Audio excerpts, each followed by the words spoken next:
కష్టాల మధ్య వచ్చాం మేము, చాలా ఒత్తిళ్ళ మధ్య. ఒక 5 సంవత్సరాలు ప్రత్యేకించి నేను 2014 నుంచి రాష్ట్ర విభజన జరిగినప్పటి నుంచి ఆంధ్రప్రదేశ్ అభివృద్ధి బాగుండాలని ఆకాంక్షించే వ్యక్తిని. వచ్చే గొడవలకి విభజన జరిగితే ఎలా అయిపోయిందో మనం చూస్తూ వచ్చాం. అందుకని ప్రత్యేకంగా నేను ఆంధ్రప్రదేశ్ బాగు కోసం నేను ఎప్పుడూ నిస్వార్థంగా చేసుకుంటూ వచ్చాను. 2014 నుంచి 2019, 2019 నుంచి 2024కి ప్రభుత్వం మారిన వెంటనే ఒక కన్స్ట్రక్టివ్ అప్రోచ్ నుంచి ఒక డిస్ట్రక్టివ్ అడ్మినిస్ట్రేషన్, డిస్ట్రక్టివ్ గవర్నెన్స్ మొదలైంది. ఇది ప్రజాస్వామ్య హితాన్ని కోరుకునే ప్రతి ఒక్కరికి కూడా చాలా ఆందోళన కలిగించింది. ఈరోజు మేము గౌరవ ముఖ్యమంత్రి గారి నాయకత్వంలో సాధించినవన్నీ చెప్పబోయే ముందు అసలు ఈ పరిస్థితికి ఎలా వచ్చాం, మీకు కూడా ముఖ్యంగా అధికారులు ఉన్నారు, గౌరవ శాసనసభ్యులు ఉన్నారు, ఒకసారి మనం గుర్తుకు తెచ్చుకోవడం చాలా చాలా అవసరం. ఎందుకంటే మనం చాలా త్వరగా మర్చిపోతాం. మన మీద కూడా చాలా బాధ్యత ఉంది. అవన్నిటినీ ఒకసారి గుర్తు తెచ్చుకొని మళ్ళీ మనం వచ్చే సంవత్సరానికి ఇంకెంత బాగా చేయగలం అన్న దానికోసం మీకు తెలియజేస్తున్నాను.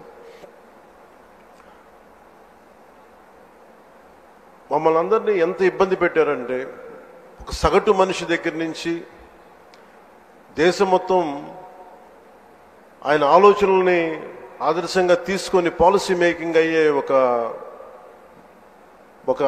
దశాబ్దాల అనుభవం ఉన్న, సుదీర్ఘమైన అనుభవం ఉన్న ఒక ముఖ్యమంత్రి గారి, ఒక తెలుగుదేశం పార్టీ నాయకుడు శ్రీ నారా చంద్రబాబు నాయుడు గారి స్థాయి దాకా గత ప్రభుత్వ పాలకులు ఎంత ఇబ్బంది పెట్టారంటే ఇంకంతా ఇంత కాదు. ఎంత వికృతంగా తయారయ్యారంటే ఏదైనా మాట్లాడాలంటే భయం. అధికార వ్యవస్థ ఒక భయం గుప్పిట్లో చిక్కుకుపోయారు. నేను అడిగేవాడిని చాలామంది అధికారులు, ఎందుకు మీరేం మాట్లాడలేదని. నాకు అర్థమైంది ఏంటంటే, మేము వచ్చిన తర్వాత నిజంగా రాజకీయ వ్యవస్థ కానీ బాధ్యతతో లేకపోతే అధికార యంత్రాంగం కూడా ఏమీ చేయలేదు, నిస్సహాయంగా చూస్తూ ఉండడం తప్ప అనేది మేము ప్రత్యక్షంగా చూసాం, అనుభవంలోకి వచ్చింది.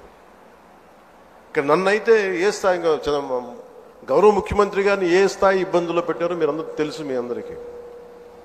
కానీ నన్నైతే నాకు అనిపించేది, వైజాగ్లో, విశాఖపట్నంలో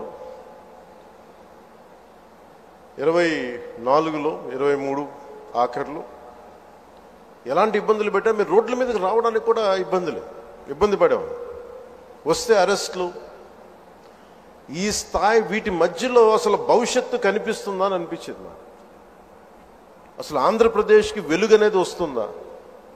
ఇలా భయం గుప్పిట్లోనే బతకాల? వాళ్ళ ఇష్టానికి చట్టాలు, ఇష్టాలకి బెదిరింపులు, నోటికి ఏదొస్తుంది మాట్లాడటాలు, ఇవన్నీ చూసిన తర్వాత ముఖ్యంగా ఇక్కడ చాలామంది ఉన్నతాధికారులు అందరూ ఉన్నారు, నియోజకవర్గ అధికారులు ఉన్నారు, శాసనసభ్యులు మీరందరూ ఉన్నారు. కాబట్టి అది జరగకుండా కనుక, కూటమి ప్రభుత్వం రాకుండా కనుక ఉండుంటే ఎలా ఉండేది ఆంధ్రప్రదేశ్ని ఒకసారి మన అందరం కూడా ఒకసారి ఆలోచించాలి వన్స్నే. ఎందుకంటే మేమందరం కూడా గౌరవ ముఖ్యమంత్రి గారి దగ్గర నుంచి, లోకేష్ గారి దగ్గర నుంచి ఎవ్వరం కూడా ఏదో ఒక నెపం గొడవ పెట్టి ఏదో ఒకలా ఇబ్బందులు పాలు చేసి, ఇబ్బందులు పెట్టడానికి, జైల్లో పెట్టడానికి అలాంటి స్థాయిలోకి వచ్చేసారు. ఏదన్నా మాట్లాడదామంటే రౌడీ మూకలు, నిస్సహాయతతో కూడిన అధికారులు, లేదా వంతపాడే అధికార యంత్రాంగం, వీటన్నిటి మధ్యలో విలవిల్లాడిపోయింది రాష్ట్రం. ఏదైనా మాలాంటి వాళ్ళు వచ్చి మాట్లాడి చెప్దామంటే మమ్మల్ని అలా ఇలా ఇబ్బంది పెట్టాలి, మా కుటుంబ సభ్యులతో సహా. వీటన్నిటి నేపథ్యంలో ఎన్డీఏ ప్రభుత్వం, సుదీర్ఘమైన అనుభవం ఉన్న చంద్రబాబు గారి నాయకత్వంలో తెలుగుదేశం పార్టీ, భారతీయ జనతా పార్టీ, జనసేన ఇవన్నీ కలిసి కూటమి ప్రభుత్వాన్ని ఏర్పాటు చేయడానికి, నిలబెట్టడానికి ముఖ్య ఉద్దేశం ఒక సుపరిపాలన అందించాలి, అడ్మినిస్ట్రేషన్ విత్ అన్ అకౌంటబిలిటీ, ఒక రెస్పాన్సిబిలిటీ తోటి ముందుకెళ్ళాలి అన్న ఉద్దేశంతో మేమందరం ముందుకు వచ్చాం. ప్రజలు దాన్ని గుర్తించారు, ఆదరించారు. ఈ ప్రభుత్వానికి ఈ కూటమి ప్రభుత్వానికి అండగా నిలబడ్డారు. ఆంధ్రప్రదేశ్ ఇప్పుడు స్వర్ణాంధ్రప్రదేశ్ దిశగా అడుగులు వేస్తుంది. ఈ మార్పు తీసుకురావడానికి ఒక యుద్ధమే చేయాల్సి వచ్చింది. ఆ పోరాటానికి ఫలితం వచ్చి ఏడాది పూర్తయింది. చీకటి నుంచి వెలుగులోకి ఇప్పుడిప్పుడే వస్తున్నాం. ముందుగా రాష్ట్ర ప్రజలకి తెలుగుదేశం, భారతీయ జనతా పార్టీ, జనసేన కూటమికి అద్భుత విజయాన్ని అందించిన రాష్ట్ర ప్రజలకి ఈ సుపరిపాలనకి ఏడాది వచ్చిన సందర్భంగా మేము మీకు ప్రత్యేకంగా కృతజ్ఞతలు తెలియజేస్తున్నాం. రాష్ట్ర ప్రజల రుణం తీర్చుకునేందుకు గౌరవ ప్రధాని శ్రీ నరేంద్ర మోదీ గారి మార్గనిర్దేశకత్వంలో, పాలనలో అపార అనుభవం కలిగిన గౌరవ ముఖ్యమంత్రి శ్రీ చంద్రబాబు నాయుడు గారి నాయకత్వంలో కూటమి ప్రభుత్వం నిరంతరాయంగా కృషి చేస్తూనే ఉంది. ఒకవైపు కుదేలైన ఆర్థిక వ్యవస్థ, అస్తవ్యస్త విధానాలతో ఉన్న ఈ నడిపిన ప్రభుత్వాన్ని తిరిగి గాడిని పెట్టడానికి గౌరవ ముఖ్యమంత్రి గారి అపారమైన అనుభవం మా అందరికీ ఎంతో బలాన్ని ఇస్తూ ఉంది. అలాగే గౌరవ ప్రధానమంత్రి శ్రీ నరేంద్ర మోదీ గారి కేంద్రం నుంచి అందిస్తున్న సహాయ సహకారాలతోటి,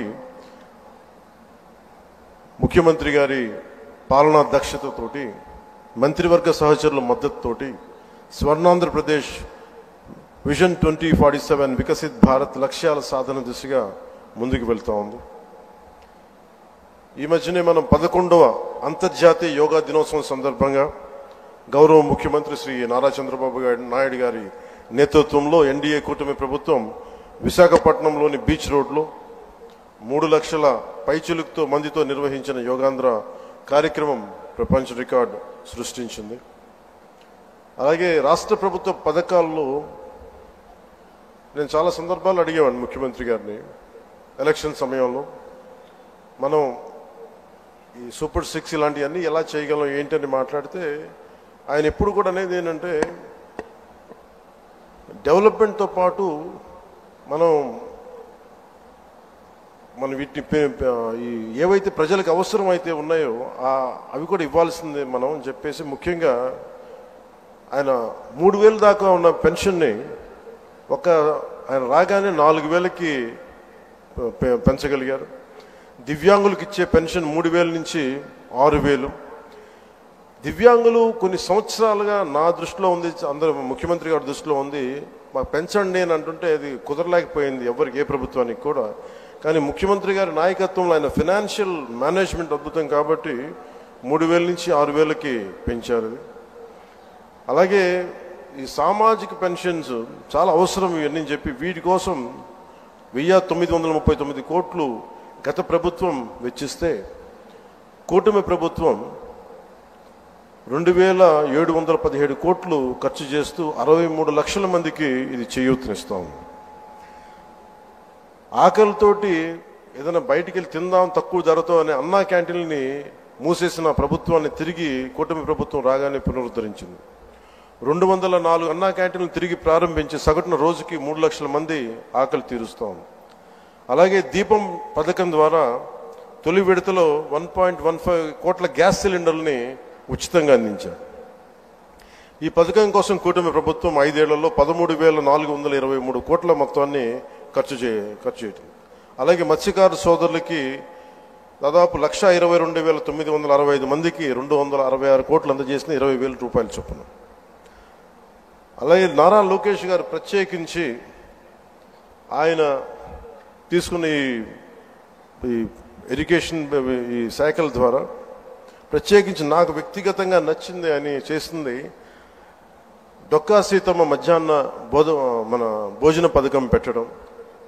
ఎంతసేపు ప్రభుత్వ పథకాలకి గత ప్రభుత్వంలో ఆయన పేర్లు పెట్టుకోవడం, వారి పేర్లు పెట్టుకోవడం కంటే కాకుండా ఎవరైతే సమాజానికి ప్రేరణగా ఉన్నారో అలాంటి వారి పేర్లు పెట్టడం మనస్ఫూర్తిగా సర్వేపల్లి రాధాకృష్ణన్ గారి మన కిట్స్, స్కూల్ కిట్స్ అందించడం, ఇలాంటి చాలా రెవల్యూషన్ నిర్ణయాలు తీసుకున్న నారా లోకేష్ గారికి నా ప్రత్యేకంగా నా ధన్యవాదాలు తెలియజేస్తాను.